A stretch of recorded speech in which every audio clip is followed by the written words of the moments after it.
नमस्कार दोस्तों, आप लोगों का स्वागत है मेरे channel commerce make easy with Shubhro में। स्टूडेंट्स, तो आज हम क्या करने वाले हैं, आपको ये सामने एक क्वेश्चन दिख रही होगी, x plus y less than equal 80, 400x plus 300y less than equal 80,000 and maximize 100x plus 80y। ये आपको जाना पहचाना लग सकता है और लगना चाहिए भी, क्योंकि हमने पिछले अध्याय में पिछले वीडियो में ही हमने वर्ड प्रॉब्लम किया था और वर्ड प्रॉब्लम से हमने इक्वेशन बनाई थी। तो मैं उसी इक्वेशन की बात कर रहा हूं, ठीक है ना। अगर आपको अभी भी याद नहीं आ रहा तो फिर आप जरूर मेरा पिछला वीडियो देखिएगा, जो कि लीनियर प्रोग्रामिंग में इक्वेशन कैसे फॉर्म करते हैं, ठीक है। चलिए, तो आज पिछले वीडियो में मैंने ये बताया नहीं था कि एक्स और वाई की वैल्यू निकलेगी कैसे। हमने केवल अपने आप को लिमिट कर दिया था कि इक्वेशन फॉर्म कैसे करना है। आज हम क्या करने वाले हैं, आज हम उसी इक्वेशन को सॉल्व करने वाले हैं, ठीक है। देखिए, ये linear equation x plus y, इसकी अभी आपको जरूरत नहीं है, यानी कि जो हमारा ऑब्जेक्टिव है मैक्सिमाइज या मिनिमाइज, उसका अभी कोई काम नहीं है। तो काम मेरे पास केवल इक्वेशन 1 और इक्वेशन 2 का है। x पे कुछ वैल्यू बिठानी पड़ेगी तो y का आंसर आएगा, y पे वैल्यू पुट करेंगे तो x का आंसर आएगा। लेकिन ध्यान रखना है, इसमें क्लास 10th की तरह 1 2 3 4 पुट नहीं करना, एक्सेस गेम खेलना है। वो क्या गेम है, देखिए इस इक्वेशन देखते हैं। ये मैंने ऐसे बना लिया, जेल सा बना लिया, x y। x पे अगर मैं 0 पुट करूं, 0, तो ये तो 0 हो जाएगा, तो बचेगा क्या, y इक्वल 80, तो y पे 80 में बिठा दिया। अब मैं y पे अगर 0 बिठाऊंगा तो ये 0 हो जाएगा, so we are left with x equal 80। क्या बात समझ में आ गई? तो यानी करना क्या है, 1 2 3 पुट नहीं करना, पहले x पे 0, y की वैल्यू, y पे 0, x की वैल्यू। नो 1 2 3 4, ओनली 0, एक्सेस गेम। ऐसे इस पे देखते हैं, चलिए ठीक है, स्टार्ट करते हैं। x y, x पे 0 ले लीजिए, तो 0 लेंगे तो क्या होगा, 4 into 0 0, तो ये पूरा 0 हो जाएगा। तो हमारा बचेगा क्या, 300y इक्वल्स 80,000। सॉल्व कर लेते हैं, 300y इक्वल्स 80,000, 1 2 1 2, तो y इक्वल्स 2, 3 2 6 20, 3 6 18, 20 3 6 18, 2 6 7 लेते हैं।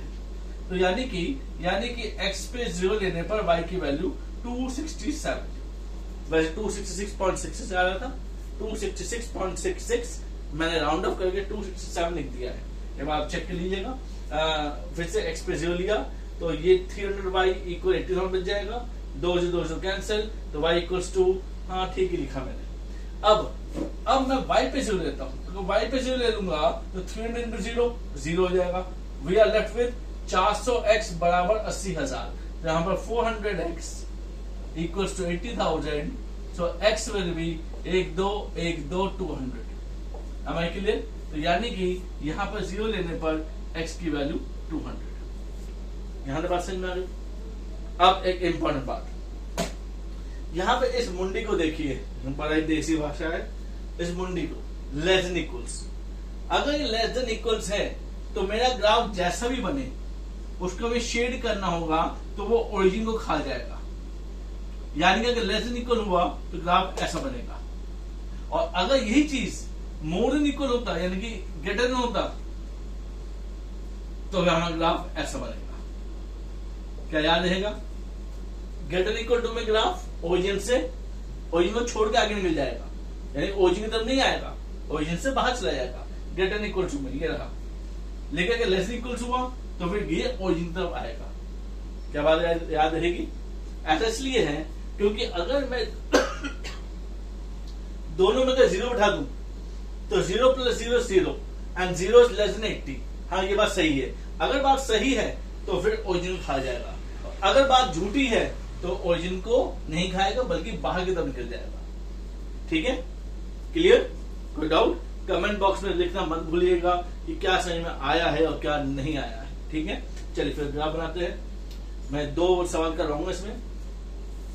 0 x की मेरी ये मेरा x एक्सिस है और ये मेरा y एक्सिस है। तो मैं देख लेता हूँ मेरे x की हाईएस्ट वैल्यू क्या है। x की हाईएस्ट वैल्यू 200, तो चलिए 0 ये 50 लेते हैं, ये 100, ये 150, ये 200, और यहीं पर 80 कहां होगा, 0 50 ये 100 है, तो 80 यहाँ आसपास में कहीं पर होगा। एक रफ वैल्यू में ले लिया। y की हाईएस्ट वैल्यू कितनी, 267, तो इसमें क्या लेते 50, 100, 150, 200, 250, ये 300 होगा, और 267 ये 50, 100, 150, 200, ये 200 है, तो ये 250 हुआ, और 267 इसके बीच में यहाँ पर 275 यहाँ कहीं पर आ जाएगा। ठीक है ना। चलिए तो अब ग्राफ शुरू करते हैं। सबसे पहले x0 y80 दिख रहा है, x0 y80, तो मैं पेन को चेंज कर लेता हूं, ब्लू मार्क कर लेता हूं। x0 y80, y80 कहां पर है, ये रहा y80, सॉरी y का 80 कहां पर है, ये तो 50 मेरे पास, ये मेरा 100 है, तो 80 यहाँ कहीं पर होगा, तो मैंने यहाँ पर कर दिया 80। चलिए y का 80 आ गया। अब x का 80 कहां है, x का 80 ये रहा, और इन दोनों को ज्वाइन कर लिया। ठीक है ना। अब ये चूंकि साइन क्या है, लेस देन, इसके बाद ओरिजिन की तरफ आएगा, तो मैंने हल्के हाथों से मैंने यूट्यूब में शेड कर दिया, जो कि ओरिजिन की तरफ आ जाएगा। गॉट इट, कोई डाउट? ओके। अब दूसरा ग्राफ, x0 y267, y267, 267 यहाँ कहीं पर होगा, और x200 वो यहाँ कहीं पर होगा, और ये दोनों को ज्वाइन कर लिया।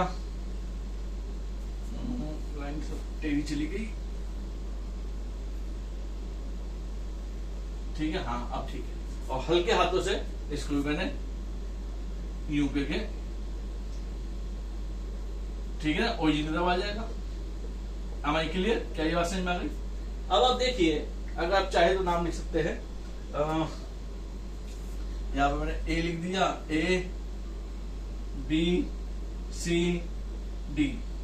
अगर आप देखें तो दोनों कलर खास जगह पर मैच करता है। दोनों कलर का मतलब ये रेड और ये ब्लू कहाँ मैच करता है, यही तो मैच कर रहा है, डी सी और ओ पे। ठीक है ना। तो जहां पर दोनों कलर मैच हो जाएगा वही हमारा फीजिबल रीजन है, और उसी रीजन से हमें पॉइंट्स मिलेंगे। हमें क्लियर? तो पॉइंट्स क्या हुए, ये डी का पॉइंट हुआ, सी का पॉइंट हुआ, और ओ का पॉइंट हुआ। तो डी के पॉइंट्स क्या है, डी के पॉइंट्स हुए मेरे पास एक्स मेरा 0 और वाई मेरा 100। इस पे क्या है x 80 y 0, इस पे क्या है 0,0। Got it? ठीक है ना। तो अब सवाल में क्या था, हमें z मैक्सिमाइज करना था, तो z मैक्सिमाइज, पहले पॉइंट ले लेते हैं हम d, d लिख लीजिए। इससे क्या हो जाएगा, ये 100x है, तो 100 इंटू x, तो d पे x कितना है 0, प्लस 80 इंटू y कितना है 100।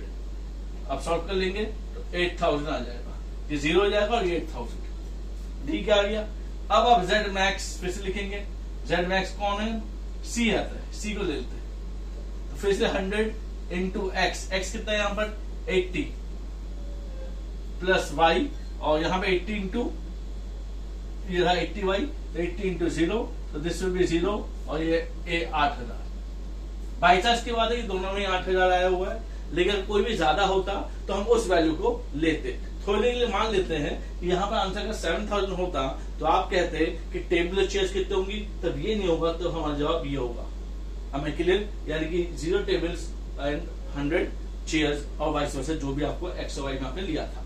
हमें क्लियर, एक्स वाई में हमने लिया था कैसे, हमने एजम्पशन लिया था, हमने कितने चेयर्स बेचेंगे, कितने टेबल्स बेचेंगे, तो एक्स शायद हमारा चेयर था, वाई टेबल थे, बात चेक कर लीजिएगा, तो उसकी बेस पर ये आंसर आ जाएगा। Got it? ठीक है। चलिए, ये तो हमारा एक सिंपल सवाल हुआ। अब मैं इससे एक कॉम्प्लीट सवाल दिखाता हूं, ताकि एक ऐसा सवाल जिसमें लेस देन भी हो और ग्रेटर देन भी हो। ठीक है ना। तो ये मैंने, चलिए तो क्वेश्चन को हम नोट करते हैं, धमाकेदार question. Have a look.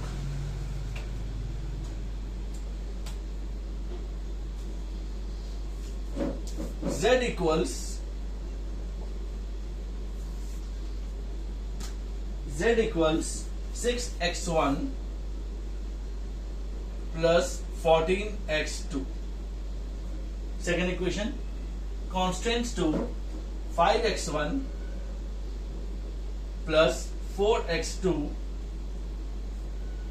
greater than equals to 60। पहली इक्वेशन है। दूसरी इक्वेशन है हमारे पास 3x1 plus 7x2 less than equals 84। Third equation x1 plus 2x2 greater than equals 18। पहले मैं आपको तीनों इक्वेशन ग्राफ बनाना सिखाता हूं, उसके बाद मैं जबरदस्ती एक चौथी इक्वेशन डालूंगा। हालांकि क्वेश्चन में है नहीं, लेकिन मैं एक क्वेश्चन एक अलग से इक्वेशन डालना चाहता हूं ताकि हर तरीके की इक्वेशन जैसे भी आए आप सॉल्व कर सके। ठीक है ना। जैसे कि अभी तो आपको दिख रहा है कि x1 भी x2 भी है, x1 है x2 है, x1 x2 है। तो ऐसा भी सकता है कि आपके पास कोई इक्वेशन अचानक आ जाए कि x1 is greater than equals to 5 लिखा हुआ है। हाँ 5, चलिए 5 लिख देते हैं, ये लिखा हुआ आ गया, एक्स्ट्रा इक्वेशन में दे दिया। तो कैसे करेंगे, चलिए देखते चार इक्वेशन कैसे पुट अप करते हैं। ठीक है ना। देखिए कोई भी डाउट होगा तो आपको क्या करना है, याद है ना, आपको कमेंट बॉक्स में लिखना है। चलिए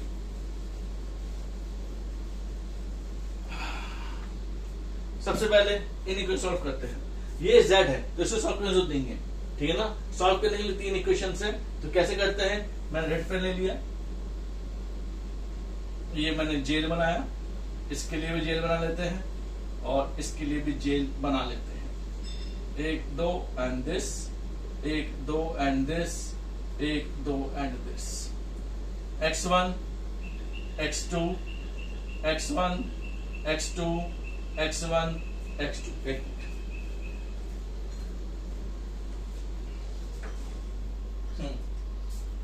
अब x1 पे मैंने 0 ले लिया, इस इक्वेशन सॉल्व करते हैं। अगर इसको 0 ले लिया तो ये 0 हो जाएगा। So we are left with 4x2 equal 60। तो x2 बराबर 15 होगा, नहीं होगा। 4x2 इक्वल 60, x2 बराबर 4 नीचे आ जाएगा, 60/4 50। अब अगर मैंने x2 पे 0 ले लिया तो ये 0 हो जाएगा। तो we are left with 5x1 equal 60। तो x1 बराबर 60/5, दिस विल बी 12। चलिए इस बात में इसमें x1 पे 0 लेते हैं, ये 0 हो जाएगा। 7x2 equal 84। तो x2 बराबर 12 7 84। अब अगर मैंने x2 पे 0 ले लिया तो ये 0 हो जाएगा।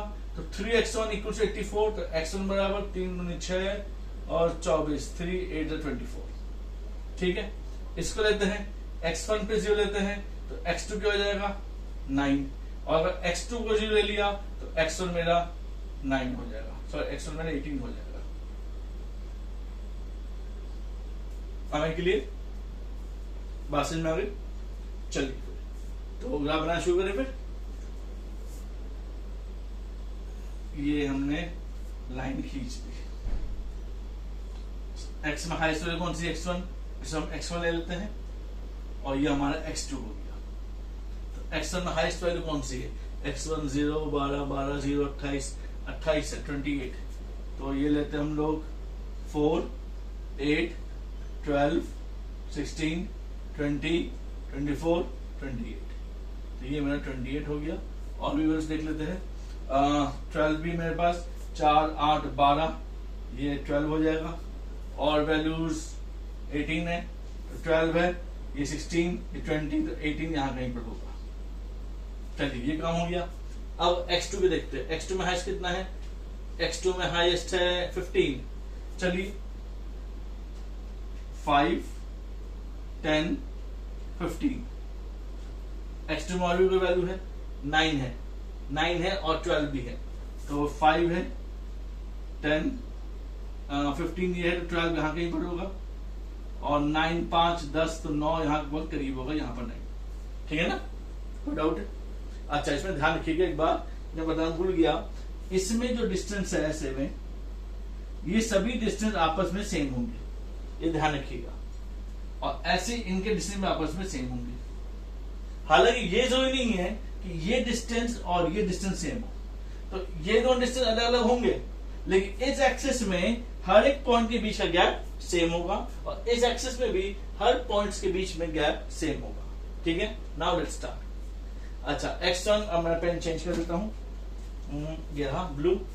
x1 0 y 15, x1 0 x2 15, तो x2 में 15 ये रहा हमारे पास, और x1 12 हमारे पास ये रहा, और इसकी मुंडी कैसी है, इसकी मुंडी ऐसी है, ठीक है ना, इसकी मुंडी ऐसी है, इसका मतलब क्या हुआ, इसका ग्राफ क्या होगा, अवे हो जाएगा, ग्रेटर देन है ना, तो यानी ग्राफ क्या होगा, जीरो पे नहीं आएगा, जीरो से दूर भाग जाएगा। तो यानी कि इसको हमने ये लाइन खींचते ऐसे और हल्के हाथों से बाहर की तरफ लाइन खींच देते हैं,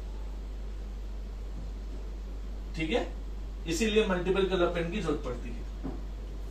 ओके, दूसरी ट्रेनिंग क्या है, x1 0 x2 12, अब x2 12 कहां पर है, x2 का 12 हमारे पास ये रहा, और x1 कितना 28, x1 28 हमारे पास ये रहा, तो इन दोनों हम जोड़ लेते हैं, जोड़ लिया, और ये क्या, इसकी मुंडी ऐसे लेस देन, इसका ग्राफ ओरिजिन तरफ आएंगे, हल्के हाथों से ग्रीन से लेकर के ओरिजिन तक खींच दीजिए। थर्ड इक्वेशन x1 0 x2 9, अब x2 9 कहां पर है, x2 9 मेरे पास ये रहा, ये x2 9 है, और x2 9 और x1 18 कहां पर, x1 18 मेरे पास यहां पर है, और इसका मुंह भी इस साइड है, इसका मतलब क्या हुआ, बाहर की तरफ, यानी कि ये मैंने किया और बाहर की तरफ, तो खिचड़ी से बन रही है लेकिन ऐसा आता है, तो आपको कलर कॉम्बिनेशन ध्यान रखना है, हो गया।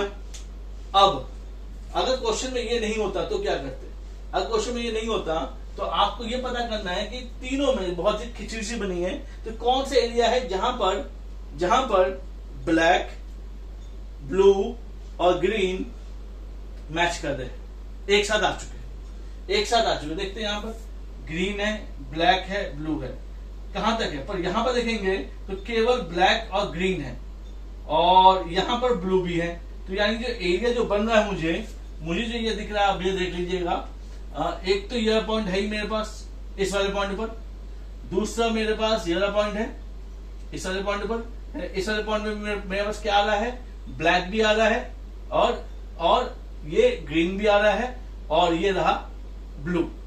यहां पर भी इस वाले पॉइंट पर देखेंगे, इस पॉइंट पर अंदर की तरफ से ग्रीन भी है, ब्लैक भी है और ब्लू भी है, ये रहा ब्लू छोटा सा, ऐसे भी आप देख सकते हैं, क्योंकि ब्लू जो है ऊपर की तरफ गया था, तो यानी कि यहां से स्टार्ट हो रहा है हमें के लिए, पर ये एरिया नहीं है, क्यों नहीं है, क्योंकि इस एरिया में ब्लू नहीं आ रहा, ब्लू तो बाहर की तरफ गया हुआ, इस एरिया में ब्लू नहीं आ रहा, तो ये 3 पॉइंट्स मुझे दिख रहे हैं, तो इन 3 पॉइंट्स का नाम लिख लेता हूं, ये ए हो गया, ये बी हो गया, ये सी हो गया, और इनका मैं इस एक्सिस पे देखूंगा क्या पॉइंट्स होंगे, ऐसे, यानी कि ऐसे कि देखेंगे नीचे भी लेके जाएंगे, तो नीचे तो ये शायद 4 पे आ जाएगा, 4 8 12 4 पे आ रहा है ऐसे, और इस साइड में 10 से तो ऊपर, तो मैं कह देता हूं कि 4 और 11 लिख देते हैं, क्योंकि मैं बोर्ड पे कर रहा हूं तो बहुत ज्यादा स्पेसिफिक आएगा नहीं, लेकिन लगभग 10 के ऊपर ही कहीं ना कहीं वैल्यूज आएंगी। इस पर देखते हैं, तो ये यहाँ पर ये वैल्यूज नीचे तरफ आ रही है, तो यहाँ पर 8 आ रहा है, और इस साइड ये 0.5 है, तो 2.5 या 3 के आसपास आ रहा होगा। और अब यहां पर अगर मैं देखता हूं तो x की वैल्यू ये देखो कंफर्म 18 पे ही आ रहा है, 4 8 12 16 हाँ 18 भी आ रहा है, और y की वैल्यू हमारे पास 0 हमें के लिए। अब आप पूछेंगे सर एक इक्वेशन रह गई है, इन सबको आप ध्यान देख लीजिएगा, एक इक्वेशन हमारी रह गई है, तो कौन सी इक्वेशन है, 0 8 12 16 18, ठीक है। x1 is greater equal to 5, अगर मैं इसको भी बना लेता हूं तो क्या होगा, पेन की कमी पड़ गई, x1 ग्रेटर इक्वल टू 5, यानी कि 5 ऐसे कुछ बनेगा, यहां से मैं लिया x1 ग्रेटर 5, ये 4 है ये 8 है, तो x1 यहां पे कहीं पर आएगा, ग्रेटर देन 5 इसको मैंने यूं कर दिया, और ग्रेटर देन 5 मींस 500 हमें के लिए। अगर ये होता तो ये ध्यान रखना, x1 ये नीचे वाला x1 है और x2 है, तो यानी तब क्या होता, तब आपको देखना पड़ेगा भी इस लाइन को भी कंसीडर करो, इसको भी देखो और ब्लू को भी देखो, तब आपको लगेगा कि सर यहाँ पर एक नई इक्वेशन फॉर्म हो चुकी है, एक 11 पॉइंट आ गया है और एक ये पॉइंट आ गया है, एक ये पॉइंट आ गया, एक ये पॉइंट आ गया, एक ये पॉइंट आ गया, हमें के लिए तो 5 पॉइंट्स बन जाते हैं। तो ये है, आपको ध्यान रखना है। तब जो भी पॉइंट्स आ गए हैं, आपको करना क्या है, अब आप इस z को लिखेंगे, z equal to 6x1 plus 14x2, और इसमें एक बार z a बिठाएंगे, वैल्यू निकालेंगे, फिर z b और फिर z c के a b c। एक बार x1 में 4 और ये 11, x1 में 8, x2 3, x1 में 18, x2 0। 3 आंसर रहेंगे। उन तीनों में से जो भी मैक्सिमाइज, क्वेश्चन मैक्सिमाइज का है, वही हमारा x1 x2 का ऑप्टिमम सॉल्यूशन होगा।